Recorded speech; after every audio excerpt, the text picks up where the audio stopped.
Construção de rede.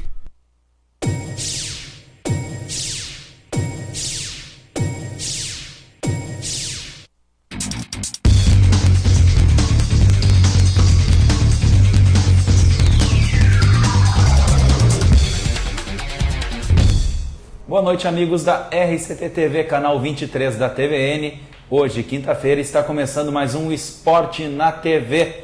Boa noite a você também que nos acompanha via internet pelo www.rederct.com.br. Aqui comigo, em mais uma quinta-feira, o jornalista Luciano Gasparini. Boa noite, Luciano, e muito obrigado pela presença. Boa noite, Moreno. Boa noite, telespectador da RCT. Estamos aí então para mais uma participação, para contribuir aí com o debate, com as opiniões. E tá meio ruim da voz aí. É verdade, acabei gritando muito ontem à noite, né? Tive alguns percalços aí que acontecem, né, na vida de todo jornalista e locutor, né? Também a gente tem um trabalho na Rádio Metrópole, aí AM 1570 de meio-dia, né? E foi bastante difícil, Luciano Gasparini, colocar hoje o boletim do Canoas e do Estância Velha no ar. Mas, como o esforço faz parte do nosso trabalho, vamos aí apresentar mais um Esporte na TV, contando com a compreensão de todos os telespectadores. Já que falamos em Canoas e Estância Velha, vamos começar falando de Canoas. O grupo principal do Canoas, que amanhã treinará à tarde, conversei hoje com Marcelo Estigarribia, e ele espera que seus 9 jogadores sejam colocados aí no bid, e ele possa contar com esses jogadores, né? São zagueiros, um lateral esquerdo, 2 volantes, 2 meias de articulação e 2 atacantes, praticamente um time inteiro, apenas não um goleiro e um lateral direito, o resto tudo. Aí pode ocorrer mudanças aí no time do Canoas para esse jogo de domingo contra o Glória de Vacaria. Como é que tu vê essa situação aí, Luciano? Será que muitas vezes a gente comenta, né? É mais fácil mandar o treinador embora do que um time inteiro, né? Mas no caso do Estigarribia, chegou o técnico e mais um time inteiro. O que tu acha dessa situação? Não, mas eu tô para dizer que a tua voz ficou melhor assim, né? Gostou, Luciano? Ficou bem. Obrigado. Mas em relação ao Canoas, na verdade eu não tive ainda a possibilidade de acompanhar esses reforços aí que o Marcelo trouxe, né? Mas são atletas mais experimentados, da confiança do treinador, que devem agregar mais qualidade, né? O Marcelo já chegou naquela primeira semana, acompanhou lá no último jogo, na derrota para o Cerâmica de 2-1, já tinha tido aí uma meia semana, digamos assim, de treinamentos, então ele pôde avaliar o grupo, né, o elenco, a qualidade. Ele já tinha acompanhado o jogo, a derrota para o Nova Prata em Campo Bom, 3-2, e ele identificou ali algumas fragilidades, já tinha comentado conosco, que ia trazer reforços. Então, e o Marcelo ele tem uma vivência já grande dentro do futebol, ele já deve ter identificado os problemas, inclusive ele comentou conosco, pontuando assim as principais fragilidades do elenco, né, do grupo. E agora com esses reforços aí, certamente o Canoas deve melhorar, pelo menos em termos de experiência, de agregar um pouco mais de malandragem, que a equipe era muito jovem, a gente via aí diversas ocasiões dentro de campo de jogo, muitas jogadas infantis, erros infantis mesmo, de jogadores de pouca experiência. E uma coisa é um erro infantil aqui, outro lá, mas um time inteiro, muito jovem, acaba cometendo muitos erros numa só partida, que acaba comprometendo, né? Então, se esses jogadores forem colocados à disposição, se aparecerem no bid, já deve o Canoas apresentar na próxima partida uma melhora de rendimento. Eu tenho aqui a lista dos atletas, né? O Marcelo acabou me passando hoje à tarde. É o Ceará, zagueiro, bastante experiente, né? Até pela calvície dele a gente já nota já uma certa idade, né? Tem o Serginho, lateral esquerdo. Lineker, exatamente, Lineker, nome daquele grande craque Gary Lineker. Gustavo e Otávio, 3 volantes. Zezé e Michel, meias. O Zezé é um meia conhecido aí do futebol amador de Canoas, que disputa bola mar, tudo que é futebol é com ele. O Michel, que subiu o São Paulo de Rio Grande do ano passado, formado na base do Internacional. Segundo o Estigarribia, o Michel era melhor que o Tyson, na época da base, né? Só que aí acabou se perdendo, teve alguns problemas particulares e não vingou no Internacional, acabou dispensado. Mas tem passagens aí por clubes do interior do Brasil. E o Gil e o William são os atacantes. Canoas Esporte Clube, que também tem novidade no departamento de juniores, sub-20. Hoje à tarde, a direção do clube comunicou a demissão, né? Ou o pedido de demissão, não se sabe ao certo, do técnico Eduardo Luz. Juniores do Canoas que perderam ontem para o Veranópolis por 3-1 na Serra Gaúcha e voltam a campo no próximo sábado, no estádio Cristo Rei contra o Aimoré, em jogo que teria mando de campo do Canoas, mas em acordo dos dois clubes foi invertido. Luciano, como tu vê essa curta passagem aí do Eduardo Luz, que trabalhou aí cerca de 2 meses com treinamentos, mas acabou durando apenas um jogo? É uma pena, né? Um profissional que a gente, quando chegou, a gente viu ele bastante motivado. A própria direção aí fez vários elogios ao trabalho do Eduardo em outros clubes, mas pelo jeito a relação, a gente não sabe ainda ao certo o que ocorreu, né? A gente foi uma notícia agora antes de vir para o programa, então só amanhã que a gente vai poder apurar. Mas pelo jeito houve um desgaste aí na relação e o Eduardo não pôde se manter no clube. Uma pena, né? Um profissional que vinha motivado, um clube que fez elogios ao profissional, então faltou a convicção ou do clube, né? Que não avaliou corretamente o profissional, de repente não se enquadrou, no momento que começou a trabalhar e observar a rotina do profissional não se agradou, ou o profissional que não avaliou, de repente, as condições do clube hoje, que vive uma dificuldade financeira, então tem alguns problemas de estrutura que está tentando procurar corrigindo no decorrer da competição. Então alguma coisa aí aconteceu, que mais tarde a gente vai trazer aí o telespectador nos próximos programas. E, infelizmente, então, quebra esse vínculo, interrompe um trabalho que já vinha em andamento. Agora, pelo que parece, né, o Silvio Rogério, que é um preparador físico do time profissional, assume, não sei se interinamente, não sei se já tem essa informação. Sim, é em definitivo, né? O Silvio Rogério vai acumular as duas funções, vai continuar na preparação física do time profissional e vai ser o técnico aí dos juniores, já que a maioria dos jogos não coincidem. Normalmente os jogos dos juniores são sábado e os profissionais domingo vai ter que se desdobrar, né? Que nem aquele treinador lá da Bahia, né? Que ontem, se não me engano, enfrentou o Corinthians e hoje viajaria mais de 400 quilômetros, pois treina 2 equipes, né? Mas tu é um cara aí que pode falar do Silvio Rogério, Luciano.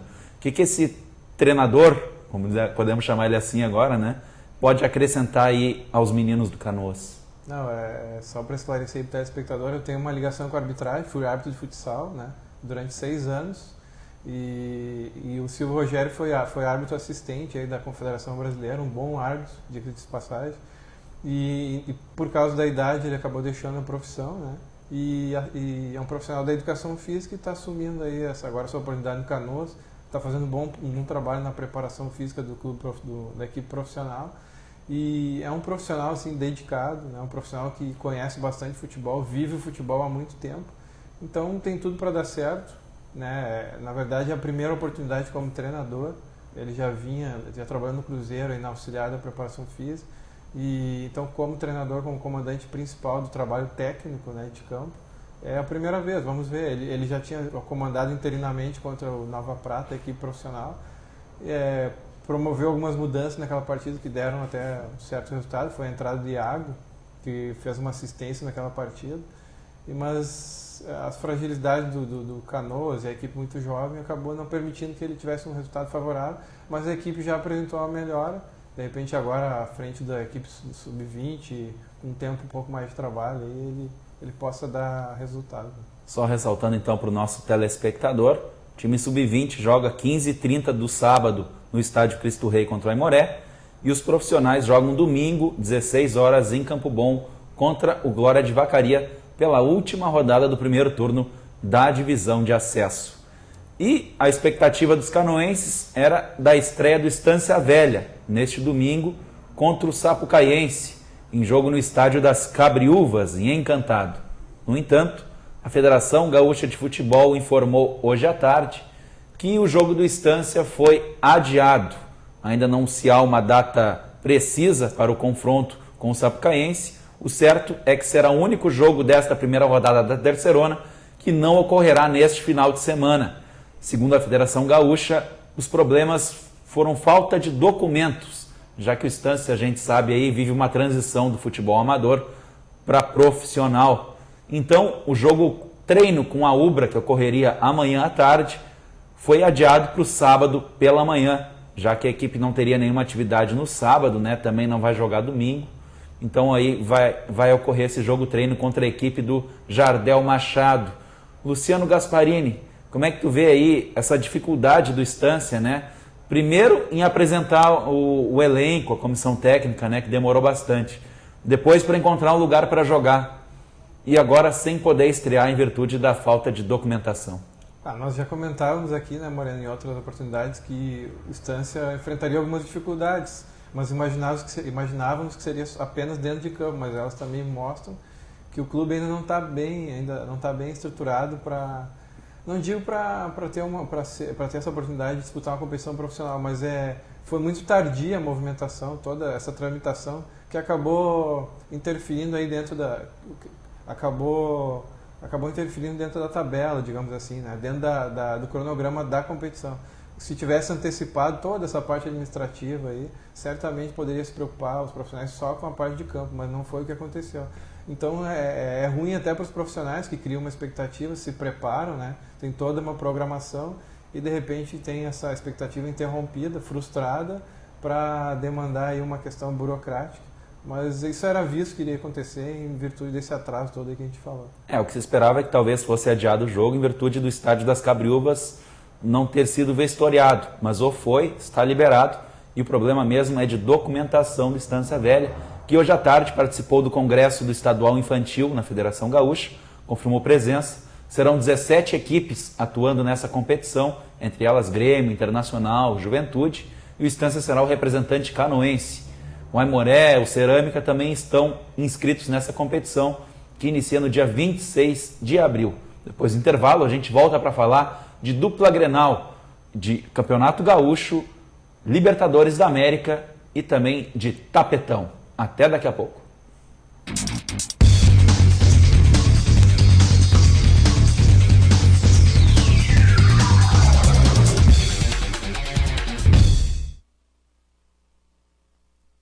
Conheça Canoas, sinônimo de economia forte e de povo trabalhador.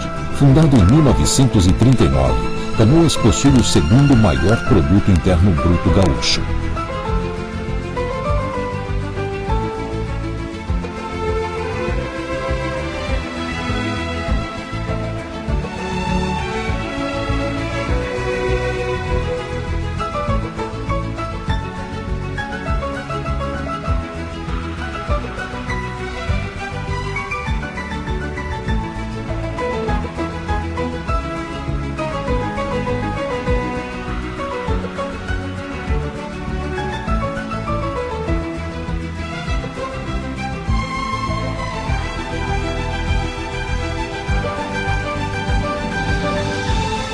Uma homenagem da TV Canoas, emissora da RCT, Rede Comunidade de Televisão. Aqui você se vê na TV.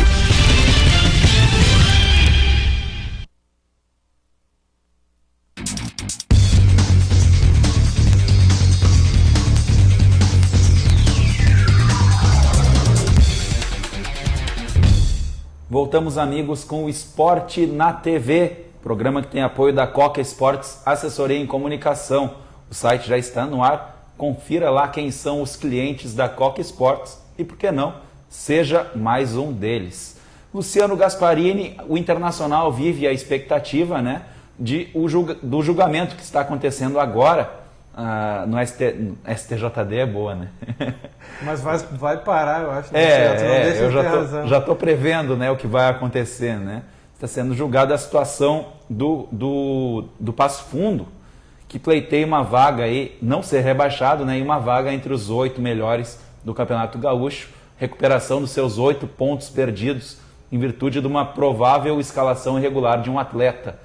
Luciano, como é que tu vê a posição do Internacional nisso tudo, né, que tem aí indefinição do seu adversário e também do Campeonato Gaúcho, né, que está aí, ninguém sabe se vai ter rodada nesse final de semana.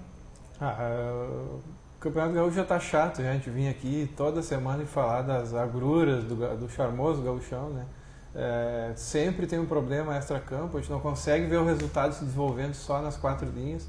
E umas quartas de final aí para acontecer já a partir de amanhã, o jogo Caxias e Veranópolis. E sábado tendo essa indefinição do adversário internacional, é ruim para o torcedor, é ruim para o Campeonato Gaúcho. E nesse momento até a gente vinha tentando acompanhar, ainda não tem informações, né? O julgamento está acontecendo, é um julgamento demorado que envolve o Cruzeiro também de Porto Alegre, que é a parte interessada, que se tivesse ganho do São Luís, né, e aí não teria essa preocupação, mas ele corre o risco de perder a vaga se o Passo Fundo reverter e reconquistar os 8 pontos que acabou perdendo. Então, para o Internacional prejudica um pouco, né, porque não consegue trabalhar em cima das características do adversário, mas a força do Internacional em relação às duas equipes é muito maior, então acho que o Abel deve estar preocupado em impor o seu esquema de jogo. Agora a gente já tem a definição do estádio, né, que vai ser no Vale mesmo. O Internacional abriu mão de jogar no Beira-Rio porque entende que pode prejudicar o andamento das obras, preparando para a inauguração do dia 6. Então o jogo vai acontecer, já é definitivo, sábado, às 4 da tarde no Vale, local que foi o confronto da primeira partida entre as duas equipes, né, na fase classificatória. O Internacional ganhou de 4-1 naquela oportunidade. Mas um jogo, né, que a gente lembra muito bem, que o Cruzeirinho saiu atrás, buscou o empate, teve chance de virar o marcador e acabou cansando no final do jogo, né? Ao meu ver, é perigoso até essa alteração de local para o Internacional. Acho que o Cruzeiro cresce em muito suas chances de fazer alguma coisa de diferente contra o Internacional jogando no Estádio do Vale do que se fosse no Beira-Rio, né? Mas vamos esperar para ver Campeonato Gaúcho, né, que já vai ter uma partida das quartas de final amanhã entre Caxias e Veranópolis, amanhã à noite no Estádio Centenário. Mas o Luciano queria passar também, além do resultado do Canoas, que ontem estreou no Estadual de Juniores, alguns outros resultados importantes, né, Luciano? Nós tivemos, falando de dupla Grenal, então a vitória do Grêmio no Passo da Areia, 1-0 sobre o São José, gol do Lima, né? E o Internacional venceu o São Luís de Juí por 6-1 e teve o confronto aqui da região, aqui no Aimoré, no Cristo Rei. O Aimoré perdeu para o Novo Hamburgo por 3-2, num clássico aí da região. Então é o Campeonato Estadual de Juniores aí que normalmente revela atletas para equipes profissionais que começa. Então prestigiar uma competição interessante que tem como atual campeão o Juventude, que derrotou o Internacional nos pênaltis aí no ano passado. Até destacando nesse jogo entre o Aimoré e o Novo Hamburgo, o Índio de Capilé acabou sendo derrotado em casa, mas os 2 gols foram marcados pelo Coutinho, que jogou pelo Canoas Estadual de Juniores do ano passado, um jogador aí que tem identificação com o Canoas, seu pai aí sempre presente em questões fora de campo aí do Canoas. Esse jogador que atuou pelo 15 de Campo Bom, né, no final do ano passado, disputando as competições aí do interior, agora jogando e se destacando no Clube Esportivo Aimoré. E o Grêmio, né, que ontem na Libertadores acabou empatando com o News Old Boys por 1-1 e agora se prepara para encarar o Juventude. Mas que nem o Jack, né, Luciano? Vamos por partes. Primeiro vamos falar de Libertadores da América. Como é que tu viu a atuação do Grêmio ontem à noite e a escolha, né, do Enderson Moreira pelo Dudu e não pelo Alan Ruiz? Na verdade, segunda-feira nós falamos aqui, né, e eu optava pelo Alan Ruiz, mas eu sou obrigado a reconhecer o acerto do técnico Enderson Moreira, que conseguiu enxergar na forma de jogar do News Old Boys o 4-3-3, que joga com 2 atacantes abertos pelo flanco, e ele botando ali o Dudu, ele acabou dobrando a marcação na ala, o que dificultou a saída de bola aí do time adversário. O Grêmio mostrou assim, uma impressionante evolução em pouco tempo.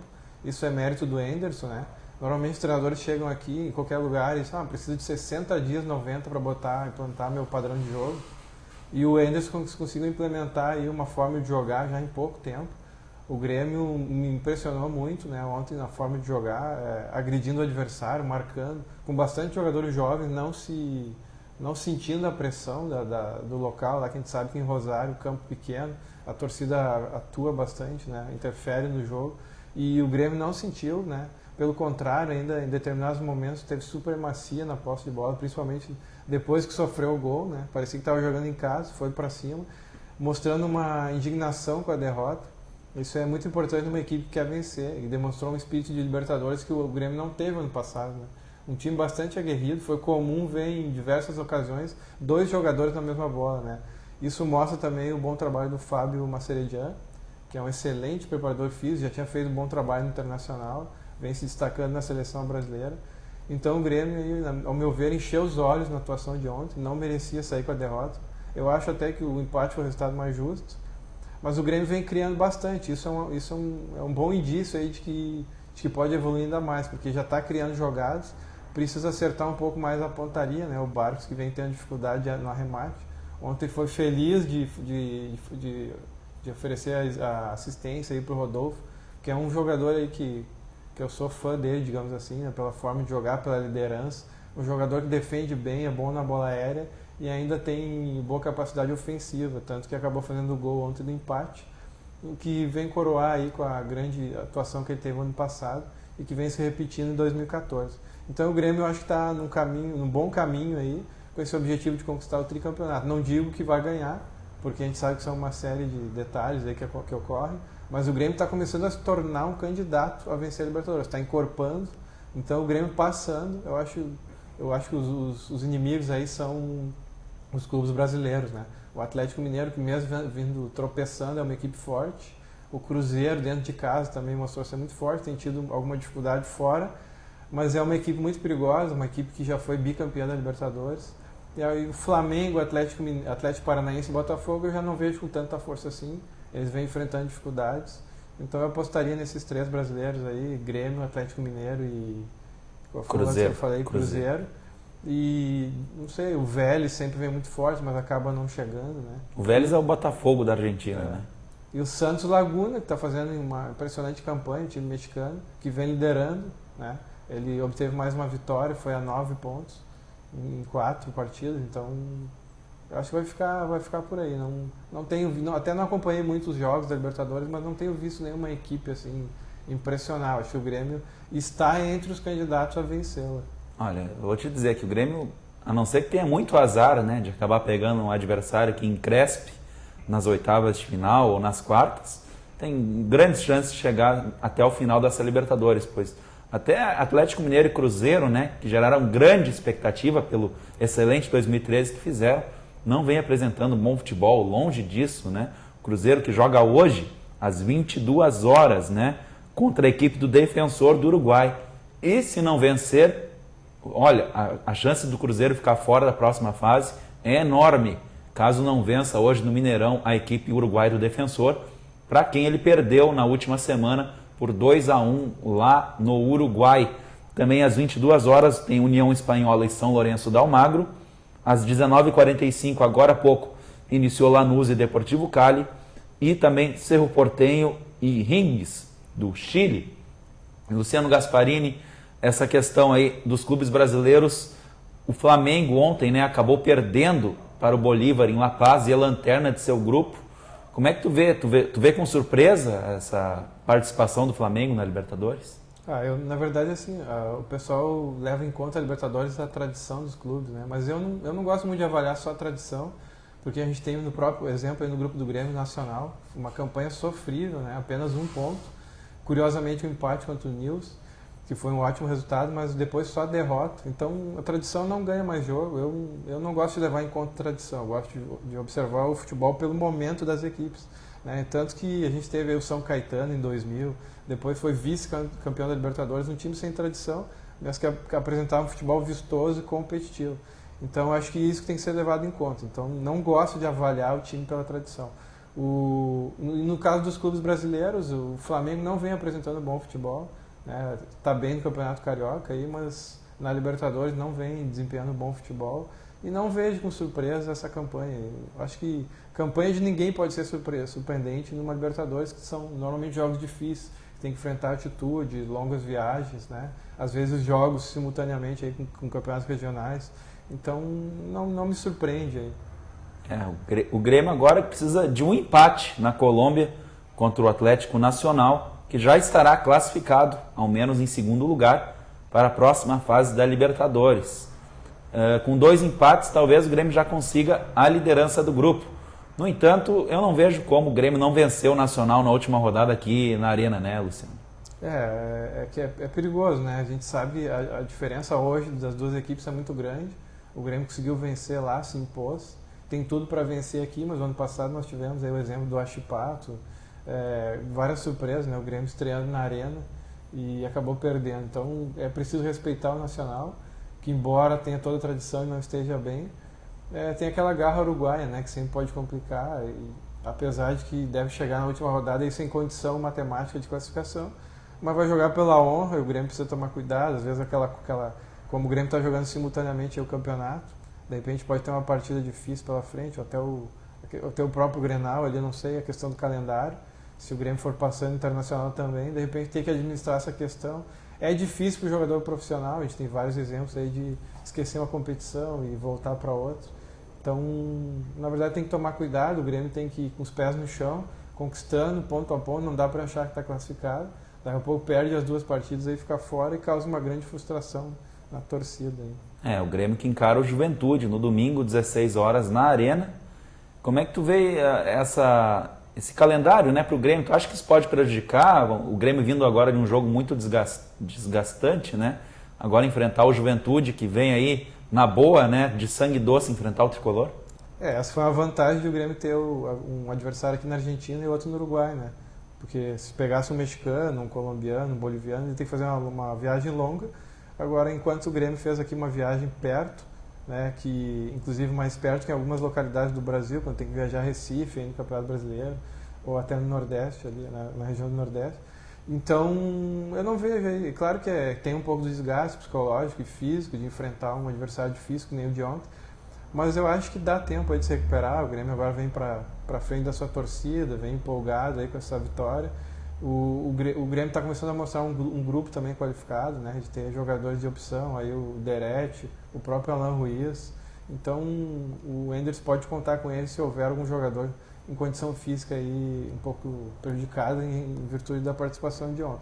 O Grêmio é superior ao Juventude, já mostrou isso lá no duelo em Caxias do Sul, no primeiro turno da competição, do Gauchão. E o Grêmio evoluiu bastante, né? O Juventude agora com o Roger, que vai ser uma grande, digamos assim, um grande evento aí na Arena. O próprio Roger já falou que vai ser um dia de bastante emoção para ele. Ele jogou uma vez só contra o Grêmio, ainda enquanto jogador profissional, e atuando pelo Fluminense. Então volta nessa condição agora de treinador. Vai ser um momento aí de bastante emoção também para o torcedor gremista, que o Roger é um ídolo, né, do torcedor. Certamente vai ser reconhecido, vai ser aplaudido por tudo que ele fez.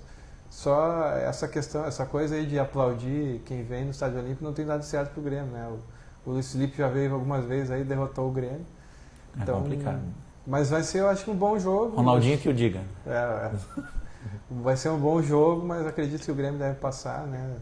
Só uma grande surpresa aí para tirar o Grêmio dessa semifinal aí na próxima. Correto. Então, Luciano, a gente espera realmente que esses jogos todos aconteçam, né? Que o julgamento aí, seja qual for o resultado dele, que a tabela do Gauchão tem andamento nesse final de semana. Lembrando que na segunda-feira o Luciano Gasparini estará aqui comigo de novo, mais uma vez, né, Luciano? Comentando sobre os resultados do final de semana das 3 divisões do Campeonato Gaúcho. Queria agradecer aqui mais uma vez a presença do Luciano, neste que não é o dia dele, né? Mas já vem se tornando aí um hábito o Luciano Gasparini toda quinta-feira aqui com a gente. Boa noite, Luciano. Boa noite, Moreno. Muito obrigado aí por mais uma participação. E uma nota triste aí, queria deixar o Bellini, né? Capitão de 58 da Seleção Brasileira, bicampeão mundial em 58 e 62, que imortalizou aquele gesto de levantar a taça sobre a cabeça. Acabou falecendo, ele que vinha lutando contra o mal de Alzheimer desde 2011, jogou no São Paulo, no Vasco da Gama, no Atlético Paranaense. Então acabamos perdendo aí mais um bicampeão mundial. A nota triste aí dessa quinta-feira. Verdade, Luciano. E o Esporte na TV retorna na próxima segunda-feira, às 20 horas, aqui na RCT TV. Um bom final de semana a todos e até segunda-feira.